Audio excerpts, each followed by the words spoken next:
আমার কোনো আচরণে যদি অস্বাভাবিকতা দেখেন তাহলে বুঝে নেবেন সমস্যা শুরুটা হয়েছে আপনাদের কাছ থেকেই। যদি আমি আপনার সাথে পূর্বের তুলনায় কম কথা বলি তাহলে বুঝে নেবেন আপনাদের সাথে কোনো কথা বা কাজ আমাকে অনেক কষ্ট দিয়েছে। যদি আমার মায়া টান আপনাদের উপর থেকে কমে যায় তাহলে বুঝে নেবেন আপনাদের স্বার্থপরতা আমাকে বহুবার ক্ষত করেছে। যদি আমার কোনো কথাকে খোঁচা দেয়া মনে হয় তাহলে বুঝতেই পারছেন এমন খোঁচা মার্কা কথা আপনারাও বহুবার বলেছেন, তাই নিজেও ফেরত পাচ্ছেন। যদি আমি আগের মতো আপনাদের সাথে মিশতে না পারি তাহলে বুঝে নেবেন আপনাদের দেয়া কোনো আঘাত আমি আজও ভুলতে পারিনি।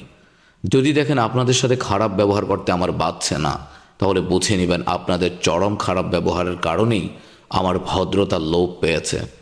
দুনিয়ার সব সম্পর্কের কিছু সীমাবদ্ধতা আছে, তা অতিক্রম হলেই মানুষের মধ্যে অস্বাভাবিক পরিবর্তন দেখা যায়।